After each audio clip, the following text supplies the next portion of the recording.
Welcome to the Ultimate Coach Podcast, Conversations from Being, inspired by the book, The Ultimate Coach, written by Amy Hardison and Alan Thompson. Join us each week with the intention of expanding your state of being, and your experience will be remarkable. Remember, this is a podcast about being. It is a podcast about you. To explore more deeply, visit theultimatecoachbook.com. Now, enjoy today's conversation from Being. All right. Hello to whoever is on the other side of this listening. My name is Ross Weitzer, and I want to introduce you, welcome you to the Ultimate Podcast, Conversations from Being. Now, I have a wonderful guest today to be in presence with me. Her name is Sarra Adnani, the magnificent personal and business coach. Sarra, hello today. Hey, Ross. So nice to be here with you. Yeah, it is so nice as well. Such a pleasure to meet you. Same here. It's amazing. I'm in Miami, all the way in South Africa. How awesome. Yeah, how special to be able to connect from such a far distance. I know. You have to be so close, so near, and so connected. Absolutely. So, Sarra, the reason that we are here today, and I invited you to be in this conversation with me, is one, to get to know each other, experience each other in just being with each other, and kind of learning about how the Ultimate Coach the book has really impacted us and just created a shift in our being. And I wanted to reach out with you specifically just because of my own observation from afar of seeing how the book and just being has been so present in your life. And I'm really curious to just start this off by asking you, since reading the book, what major shifts have you experienced and discovered within yourself? Oh, wow. There have been so many major transformations since reading the book, and I'm rereading the book. The first time I read the book was in August. I got the manuscript from Steve, and then I started reading it again when it came out. And then recently, I don't know if you saw on the Ultimate Coach Facebook page where they've asked us all to sign the book as if it was ours. It just kind of like hit me differently. But there've been major transformations. They happen every day. The main ones is my level of awareness has increased significantly. I am loving awareness means a whole new different thing to me. Ram Dass says I'm a loving awareness. One of Steve's declarations is I'm loving awareness. And I've always understood it and kind of connected to it. But recently, it really sat with me in such a deep way that I can so feel it in my being. It's kind of like a zooming out thing where I'm just loving awareness and watching whatever is happening within this avatar, which is my body, my nervous system, and clearly seeing it and seeing which path and which road the thoughts are trying to take me on. And watching that I was aware before, noticing what's happening within me, but I would judge it. And I would try and escape from it. And I would try and get rid of it. And I would try to understand, what did I do wrong? It's my fault. And I would shame me. And this new understanding now is more of, okay, there's a little bit of anger, there's a little bit of sadness, or there's a little bit of frustration, or whatever it is going on. And it's okay. And I'm watching it with loving awareness. So not just awareness. Before it was awareness. And now it's really loving awareness, like loving myself no matter what's happening inside. It actually happened this morning. I couldn't sleep last night for whatever reason. And so I only slept like 2 or 3 hours. So I woke up a little, when you don't sleep, you just wake up tired. You're not a little frustrated and not fully recovered or rested, right? And I woke up, my alarm went off and I woke up that way, and my dogs were like starting to play. And I noticed myself getting frustrated, like, oh, I got to take them to the park. I'm tired. I wish I could sleep a little more. And then immediately, this is the power of this book, and this is the power of the transformations that happen through this book. Immediately, I dropped into my body. So I'm in my brain, my mind. Immediately, I dropped into my body. I'm like, it's okay, Sarah. I didn't sleep much. It's okay to feel like this. No big deal. And it just faded away, It completely disappeared. I got up, went to the park. I was happy. Okay, you didn't sleep. It's okay. No big deal. You feel whatever you feel. It's okay. Just stay here in your body. Don't try to go anywhere else. Don't try and figure it out. Don't try and understand why. Don't try and shame yourself. Just be here. Be here in the body. And the minute I was loving awareness to like that, it's like I made love to myself. I don't know if that makes sense, but it's that meeting of the self instead of that resistance. It's just like that meeting and that making love and that union. And it's just been so beautiful to fall in love like that with myself. So I signed the book. I don't know if this is this one, because I have like a few of them laying around. I give them out all the time. But I signed it as loving myself no matter what. And that's exactly what that means. No matter what happened, no matter what path my thoughts have taken me on, I'm just going to love myself. I'm not doing anything wrong. There's nothing to shame. It's all good. It's all allowed. So that's where I am. That's my biggest transformation. I call that the union or the fusion with grace. That softness. For me, it's the feminine quality of God. What resonates with me is two significant points that I'm taking away from it. Is when you're mentioning loving awareness and how in rediscovering it through the ultimate coach, it had this deeper depth of meaning for you. And for me, what occurred is I often think about there's learning intellectually. It's like, okay, I've learned about this mantra from Ram Dass, I'm loving awareness. And then there's actually having the experience of being that mantra. And for me, that's what occurred through reading The Ultimate Coach, is that I went from previously having this intellectual understanding of being to, oh my God, I'm actually experiencing being. And that is what was so magical about the book for me. I was like, I've never experienced a book this way, where I'm so knowing now of what being means. And I'm so knowing now because I'm having the literal experience of being connected to my being and observing how I can shift my being. And what I loved that you said was this like, you said it wonderfully, this like graceful union with the self. And I experienced that literally with you. And what I mean is, I felt at the beginning of the start of this podcast, right? This is my first time doing a podcast. And I just felt those jitters and those nerves. And all of a sudden, I'm sitting in the seat of awareness, hearing the first like 30 seconds, like I'm like the introduction to this episode.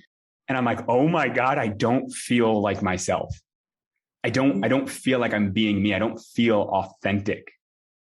And in the past, instead of having that awareness, in the past, I would then add a layer of judgment on top of it. And it's that layer of judgment on top of it where I would then feel the shame and I would feel low self-worth. But like you were mentioning, that graceful union of the self is I saw it and that was it. I was able to leave it there. I didn't have to shift my being from, okay, I'm experiencing inauthenticity, but that doesn't mean I am inauthentic. And because I was able to be authentic, I was able to just let that go. And that right there was was a big shift for me in reading The Ultimate Coach, is that like I'm experiencing I am and no longer needing to think it or believe I know it. Yeah. Yeah, absolutely. Like you were saying, the intellectual is one thing and the experience is a whole different thing. And when we start in this conversation, I see the shift, right? And like it takes, I've never done a podcast. What am I going to say? And then immediately, as you take the seat of the self and watch it unfold, it kind of like does what it needs to do for you without you thinking about it. Mm. And that authenticity you were talking about, it's so beautiful to experience and to also watch someone experience it. And I realize a lot of what we do is like we intellectualize things and we try and go from here, meaning the brain, to the body. And it doesn't work that way. The way it works is from the heart, from the body up. So the heart and the body watches, witnesses, and tells the brain where to go. But most of us do the opposite. We use the brain to control everything. And so the brain becomes the master of the body and of our lives. And so we have it opposite. It's the way it's supposed to go. And we make it so much harder when we try and do it that way. Because it's like you're going the wrong way. You're going on a road and it says wrong way, make a U-turn. It's one of those, it has to come from here, from the body, from the heart and up. And what I know it's hard for us as humans because a lot of our traumas, a lot of things we go through, a lot of stories we pick up, or scarcities, stays in our nervous system, in our bodies. So a lot of us go through, adapt a way of being that is disassociation, right? We escape the body because it gets painful. And we learn to do that from a young age. And so we just started relying on the brain. So when we tell people come back to your body, it's hard for a lot of people because going to that place, there's a lot of pain in there that I need to process. So it's hard for me to do that. That's why Steve talks about frosting on top of food. Right? You can't experience what we're experiencing now without doing the work. Meaning without coming back to your body and removing those layers and looking at the poop in there.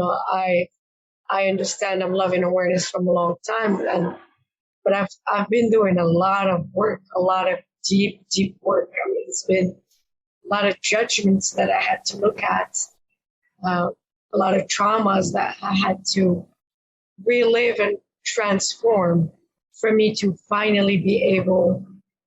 It's like doing this, right? Getting rid of all these traumas to finally clear the way to take the seat of the self. Otherwise, what I was doing before is I am loving awareness, but it was on top of food, right? It wasn't sitting anywhere in my body because there was a lot of things that needed to be removed first.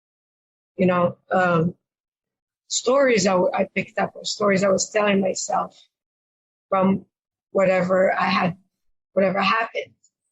throughout my life. I had a lot of abandonment issues I had to figure out. I had a lot of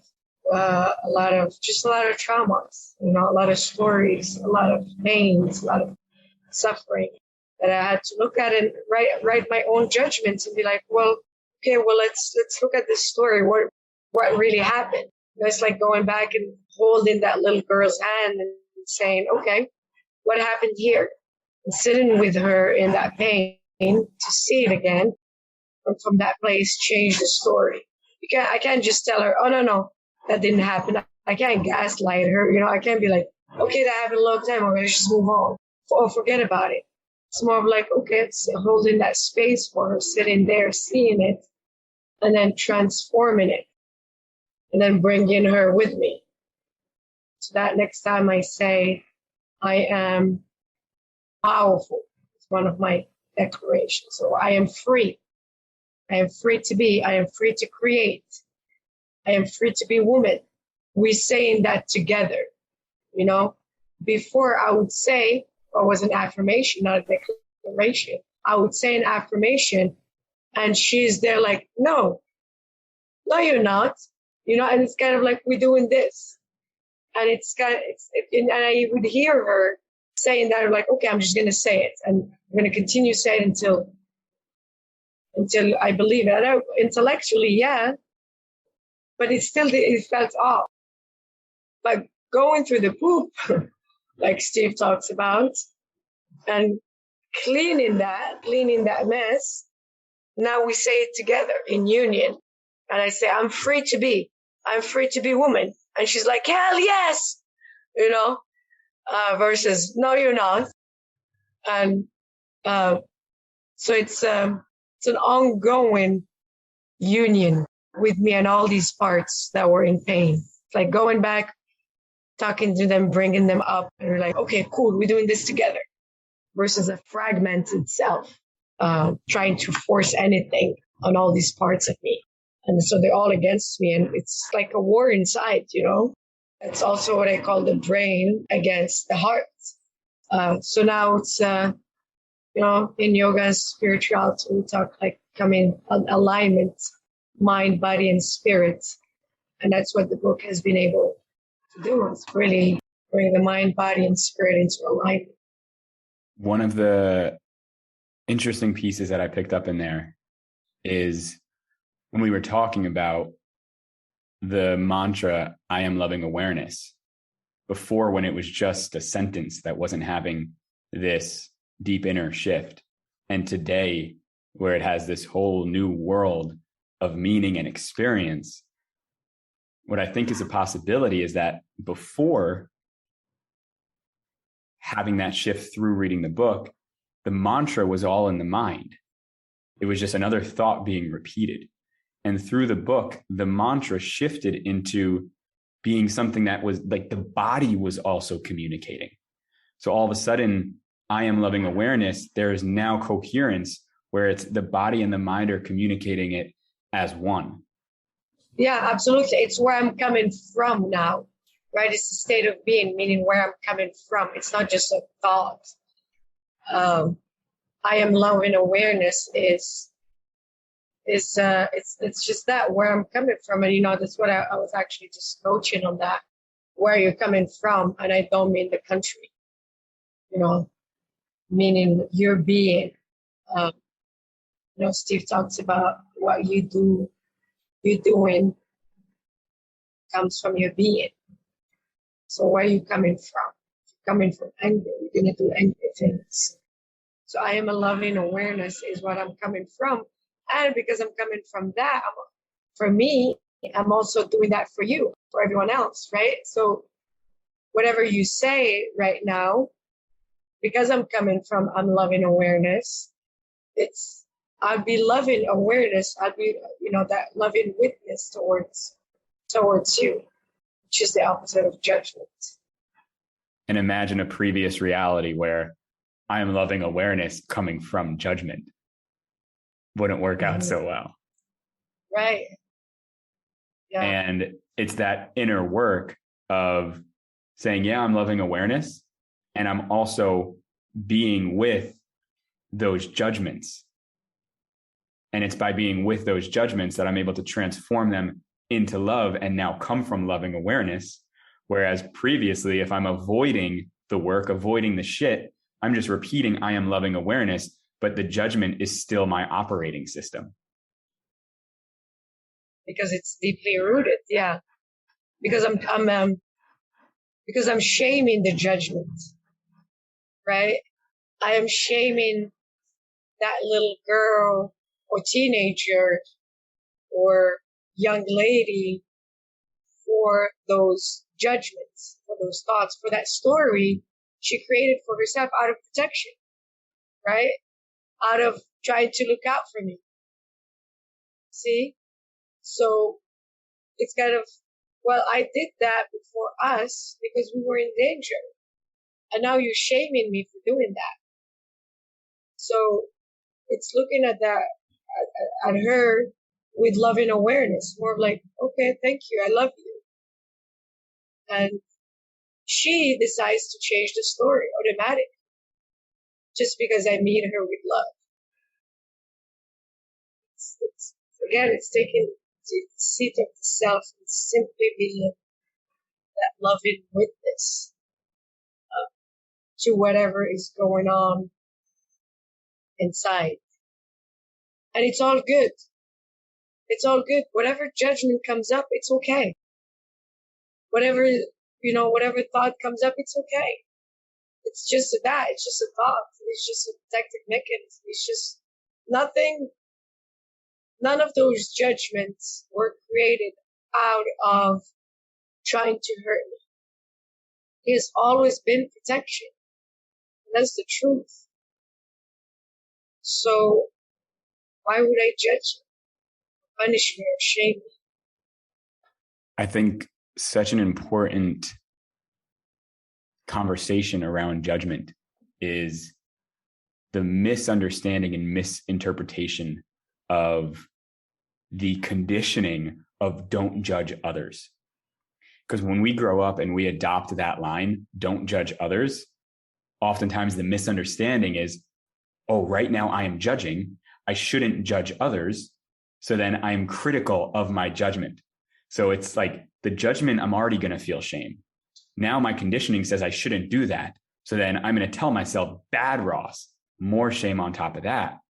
And the shift is don't judge others is an ideal of saying, I would love to live that way. So when I do find myself judging, I can drop it, realize I don't need it, and I can live without it. Maybe instead of don't judge others, it happens that we judge because we're humans. And when you catch yourself doing that, forgive yourself and move on, right?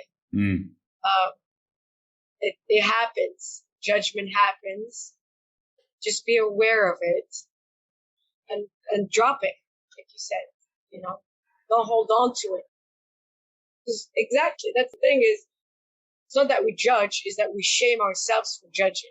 It's not the feeling, it's the feeling on top of the feeling, which is shame. Shame is for me, shame is the mother of all, I don't want to call it negative. It is that, energies, right? Shame is just that, it's shame. It's another emotion that we have. But if we get stuck with it, it isolates us. It puts us in a corner. With shame, we don't talk about our experiences. We hide. We don't allow ourselves to be vulnerable. We stay in our heads. Bad Ross or bad Sarah, And it's just, it's such an isolating state of being to be there. And the minute we're like, oh, okay, I do this, I shame myself, and that's okay. See, not even judging the shame. Okay, that's okay. Now I'm going to talk about it and be vulnerable and allow me to love me for just what just happened. It was an experience. Then we come out of that isolating dark place into the light. And we allow everything. We just allow it to be. Whatever it is, we just allow it to be. I'm curious in regards to experiencing shame, just regards to like shifting your being and in regards to vulnerability. What's currently going on in your life? What is an area of focus where a lot of your attention on shifting is occurring? Well, I just had a major shift that I'm integrating currently, which is around trying to save my mother. So I was in Hawaii recently as part of the Ultimate Placation, which was a retreat that Jeff Goodman invited us to, the readers of the book. So I think it was about 10 of us. And I had this major, for us women, I don't know how it is for men, and I can't say this is just for women and not for men, but I'm just going to speak about women because that's who I am. So I only speak about my experience. But for me, and as a woman, shame is a very interesting and deep topic in terms of a lot of things. You can't do this or you can't do that because you're a girl or you're a woman. A lot of things, that I was carrying were around being a woman. We get, if a woman gets raped, because she was dressed a certain way, she attracted that kind of attention.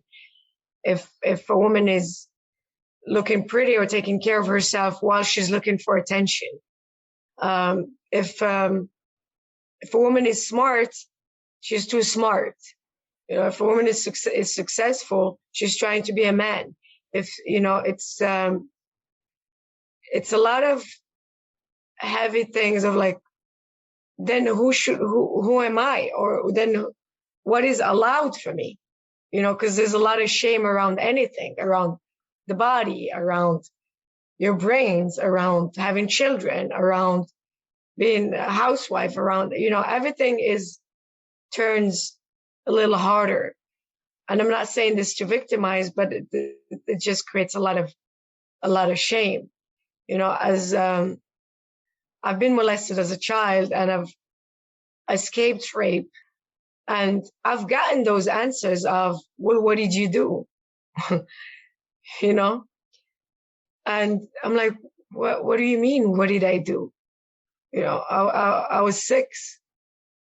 How can shame is it's your fault. That's what shame does. And so I had to do a lot of work around that. It wasn't my fault. And when I felt so ashamed that I felt that I had to deny or suppress or hide my feminine side, because being feminine or being in my feminine puts me in danger. I might get raped. I might be looked at as just as an object. I might not be taken seriously. I might, all these things. And I believe those stories. Because I was shamed for getting hurt. So that's a part that I've healed, and that still sometimes I would notice that I feel like I have to withdraw because I'm being too sexy, or maybe I'm attracting some sort of attention I shouldn't be attracting, or if I allow this me to just flow this way, fully in my feminine, they're not going to take me seriously. And I'm trying to do business. I'm an entrepreneur, this is a world of men. So there's something that I still remind myself of with love and awareness now, that it is, one of my declaration is, I am a beautiful, sexy, feminine, smart woman. And I can be all those things. And I give myself permission to be all those things.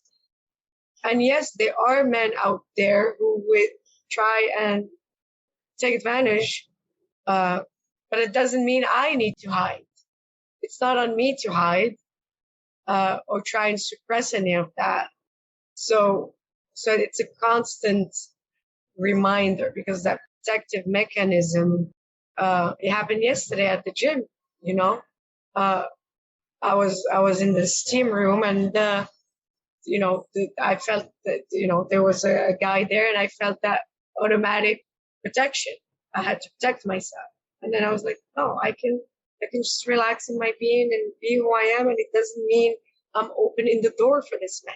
If he takes it this way, I'm just going to say no, thank you, which is exactly what happened. No, but no, thank you. I'm just taking some time to meditate here in the steam room. Okay, just have some space.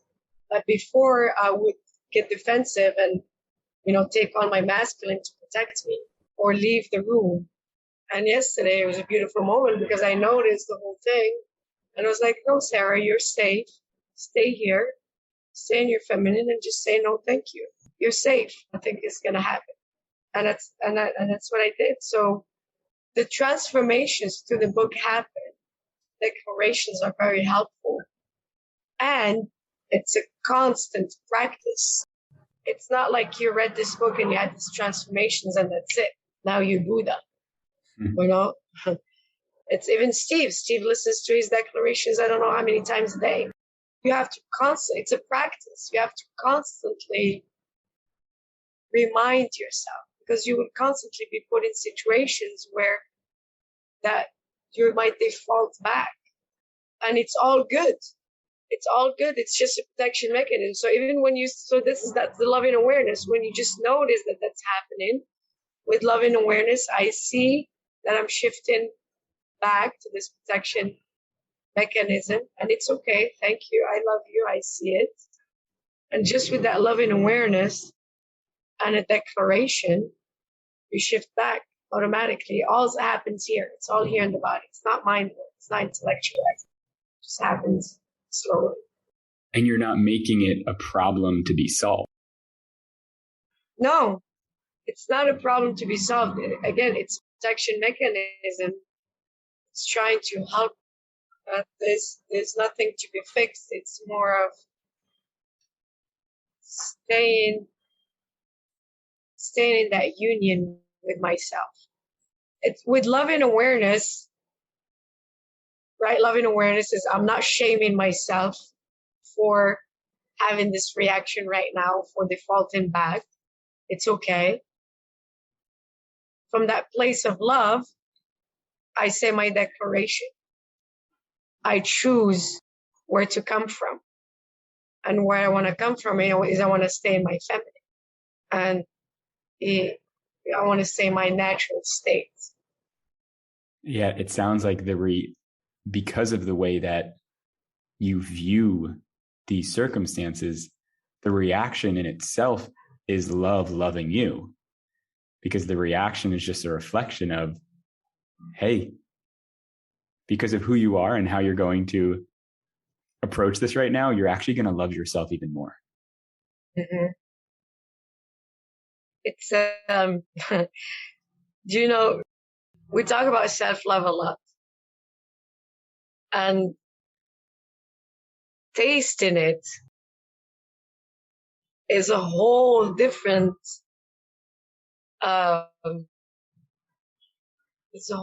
experience.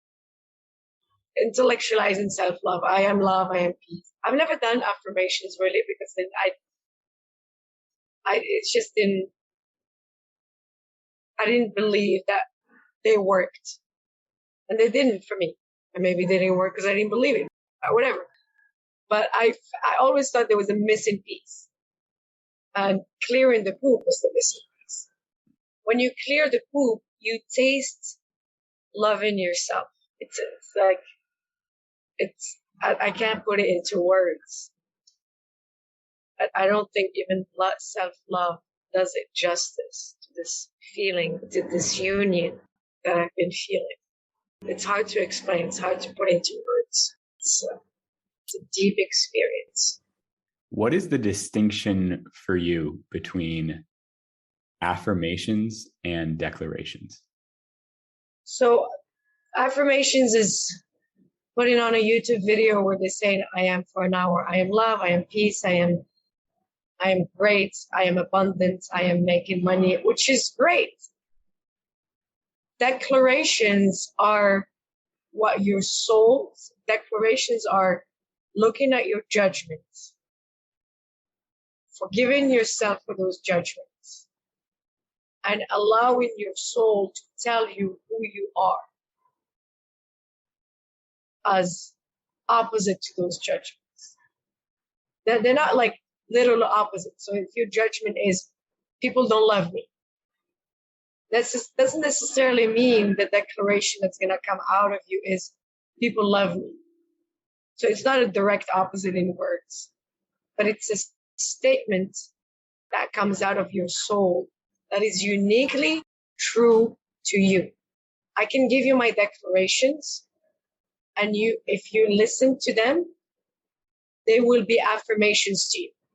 Before you do that, can you describe the creation process of one of your declarations? So, we were talking about the challenges and suffering I've gone through with being a woman, because of shaming and the sexual molestations, raping, and all of that. So the judgments were, I have my feminine hurts me.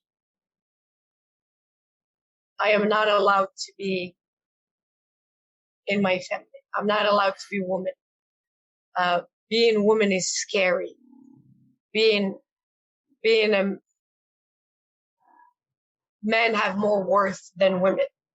Men are more safe than women. Men are better than women.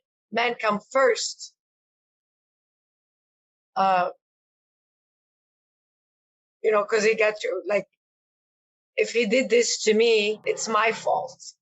He's a man. Of course he has urges, and I need to hide. So not to instigate these urges in him. So you see how much judgment. There are pages on how painful it was for me to accept that the feminine is powerful, because I got hurt over and over and over because of that.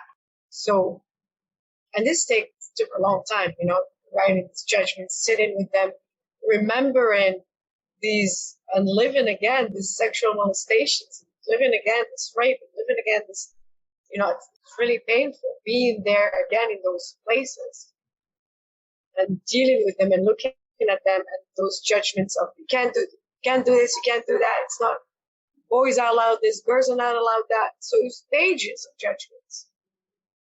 And then I had to go through each one of them and forgive myself for having those judgments, and forgive anybody who's enforced those judgments on me, which took a while. So I forgive myself. It's like repenting, That's what God talks about. And then after I forgive myself, like I create that space in the surrender of the forgiveness, disappearing of the shame, and hitting that place of complete surrender. Grace shows up, and grace opens that door for my soul to speak. So after this forgiveness, forgive. It's like you clearing and clearing and clearing. And then it emerges, your soul emerges and tells you who you are. I forgive and forgive and forgive. And now I am. And it comes to you. And it doesn't come to you from your head. It comes to you from your soul. So it was, I am free to be. I am free to create. I am free to be woman, however I choose to be woman. And when I say that, I have goosebumps over my body because it feels so true. It's a liberation. It's a truth. It's a union. When I say an affirmation of just one that doesn't belong to me, of I am a strong woman. Okay. Doesn't mean anything to me. It's a great statement. It's a beautiful statement. It just doesn't say anything to me. Versus when I say I am free to be. I am free to create. I am free to be woman, however I choose to be woman. It makes me smile, That's what that means for me. Thank you for taking me through that process. It's the power in that is you gave the listener the experience of here's an affirmation, here's a declaration. And to observe you light up and witness an entire shift in how you're relating to yourself. Like you look like a free little girl where your past no longer exists. It's so beautiful to see. And the power in the process that you described is because of that process, what's coming out of your mouth can only be truth. To me. Right. It starts with that love and awareness. We would not have happen by shaming. And I want to add something to that is when you write those judgments, when you look at yourself, you look at those judgments, it's a difficult process because your brain will come up with plenty of reasons as to why you need to believe that judgment. Your brain, for me, for this one case, my brain is telling me, you got molested. What are you talking about? Do you want to go there again? Really? You want to allow yourself to just be freely a woman and dress this way and look this way? And, are you crazy? Do you not remember what happened to us? I was very traumatic. Do you not remember that guy pinning you against the wall? And it's there. It happened. And it sucked. And it's sitting there gracefully with that story. Yes, it happened. And yes, it sucked. Really did. And that's not what I'm debating. Yes, it happened. The story that I created, the meaning that I attached to it, is what I'm questioning here. Does that mean I have to hide me as a woman? Does that mean I am not allowed to dress the way I want or look the way I want? Does that mean I can't go to the beach and wear a bikini? Does that mean I can't be sexy? Does that mean, it's that meaning associated with that happened that needs to be questioned. And that's where the shift happens. Okay, well, yeah, that happened. Yes, dear brain, that happened and it sucked. And thank you. And I love you for trying to protect me. Can we find a different meaning in here to this? Is it maybe the guy did what he did not because of me? Could that also be true? Yeah, that could also be true. Okay. So I find a lot that we get stuck in the meaning. It's not, we confuse what happened for the meaning we associate with it. Yes, it happened. Yes, it sucked. And it doesn't have to mean that, because that story is where we get stuck. That's how a limiting belief is born, from the meaning we assign to what happened to us. The impact is no longer in control of you. You're now in charge of the impact. Right. Yes. The impact is no longer, because the story I created has been dissolved and the truth came up. And that's union.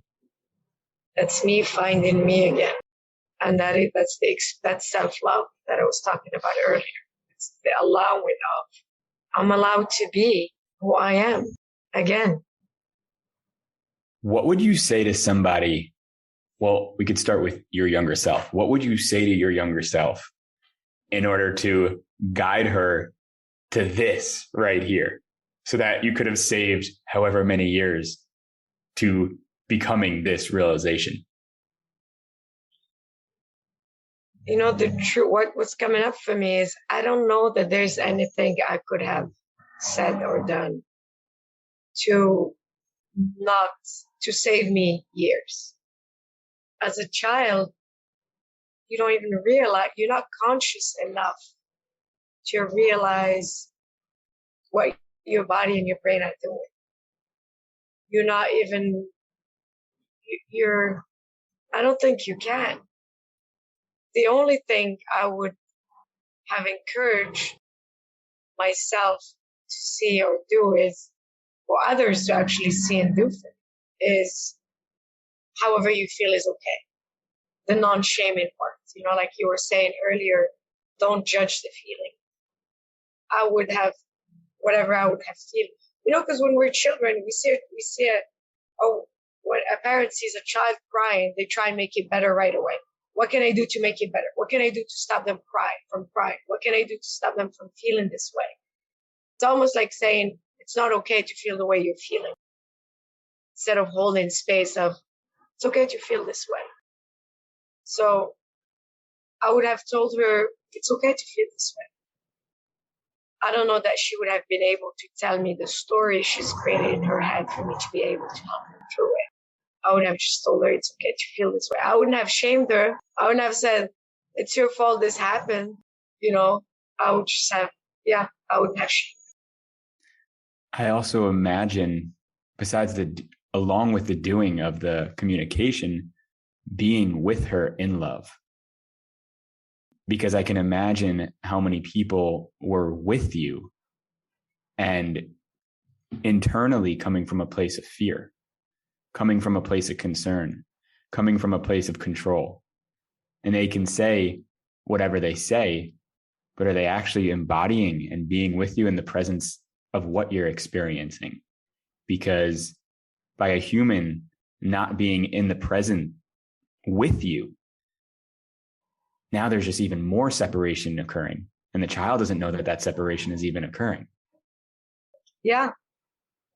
It's, hurt people. And the people who haven't done their work don't know how to do the work for you. Part of the forgiveness process for me, because I had to forgive them too. What do you mean I was in this house with all these people and this happened to me? What? So that hence, right, I got to protect myself because no one's going to protect me. That's one of the stories I created, right? At that age. If this happened and there are 5 people in this house, that means I'm not safe. That means I gotta look out for myself. So more of the masculine, less of the feminine, even more reinforced. So in forgiving them, Byron Katie says this, everybody does the best they can with the thinking they have in the moment. So this helped me a lot with forgiving other people. I don't believe anybody's trying to hurt anybody because they want to. I believe if anybody's causing pain or suffering, it's because they don't know better. Or they're doing better with the thinking they have currently. Or they're hurting themselves. They're going through their own pain and suffering. It doesn't mean I just sit there and take it. I understand. And I establish my own boundaries, right? But it's helped me a lot to understanding that no one is trying to hurt you because they want to. Or no one didn't protect you. Because it's not like they saw this happen and they're like, oh yeah, let's just let it happen to her, right? They didn't see it. So the forgiveness of other people is also really important in this process. Understanding that nobody is inherently bad. Steve talks about seeing the gold in people. And for me, part of it means that, understanding that everybody's doing the best they can. And it allows with forgiveness. And it allows to generate love within you instead of generating judgment. But the more you're judging, right? Steve was talking about that when you're judging someone, that energy has to come through you first. So you have to feel it first. So you're hurting yourself first. So love and awareness, again, we come back to that, allows to generate a sensation of feeling of love.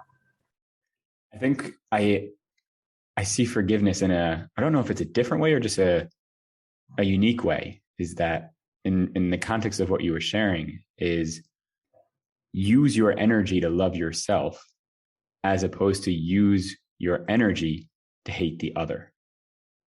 And the only way to use your energy to love yourself when there is another is to forgive them. And that's kind of what creates the union right there, is you can't love yourself and have resentment and anger towards another, because that's where your energy is getting leaked and going. Yeah, they can't both exist at the same time. Absolutely. So, Sarra, to come to a close here, I think I'm grateful that you have invited me into your story and allowed me to hear it and be a part of its exploration. And we heard the beginning of the story. We heard the growth in responding and shifting and changing the story and who you are today. What do you see as the next phase of this story, the next chapter after this powerful shift in being? Practice. Continuously practicing the declarations, the love and awareness, the making forgiveness front and center, making it, practicing all these things. But it's not, they don't, like I was saying, it's not like, oh, that's it, it happened, and then you move on. It's all a practice. Everything, all the, in spirituality, even in religion, and all religions mean well. All of them have practices.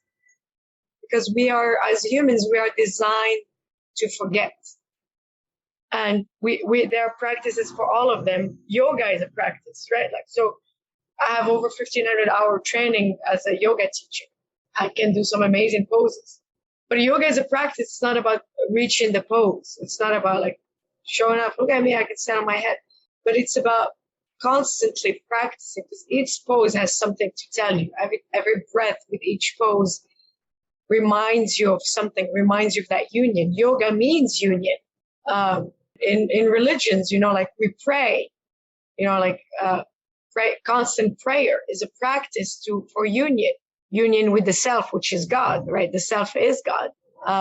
Every wisdom out there that was gained from a prophet, from a sage, from Buddha, from whatever, it's all about practice. Meditation is a practice, right? It's not like you meditate for a bit and then you're like, oh, okay, now I get it. And then you stop meditating, the noise comes back.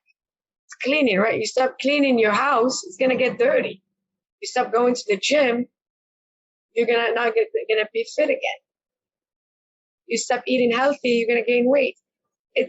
For me, everything is in practice. It's good to have these aha moments and shifts, but maintaining them is about practice all the time. So whatever practice you choose, practice it.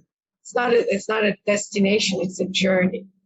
So for me, what's next is making sure I continue to practice my declarations. I continue to practice yoga. I continue to go to the gym. I continue to meditate. I continue to do these things as if my life depends on them, because it does.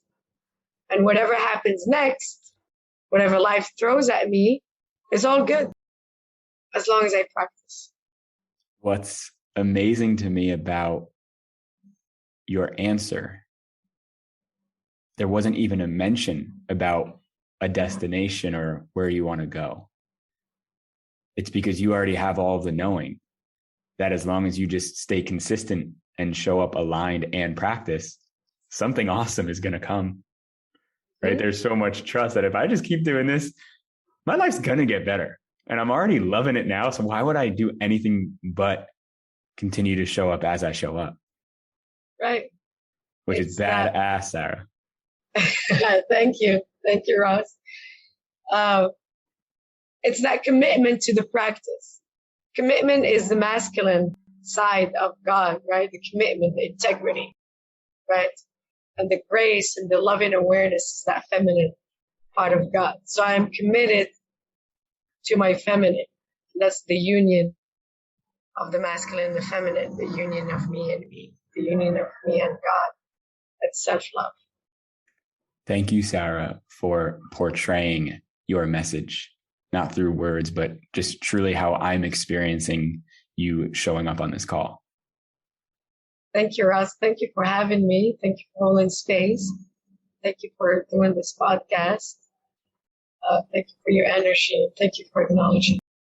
Did we have the ultimate conversation or what? Definitely. Sarra, thank you so much. And I hope our relationship continues to flourish from here. Me as well. I love you. All right. I love you too. Ciao. Bye-bye. Thank you for listening. If you know someone who would benefit from today's conversation, please share this podcast with them. Also, we invite you to visit theultimatecoachbook.com so you can continue your personal exploration of being. There you will find links to join our wonderful community, get your own copy of the Ultimate Coach book, and more. Simply go now to www.theultimatecoachbook.com. That's www.theultimatecoachbook.com. The link is also available in the show notes. We appreciate your support. Be blessed. Be you.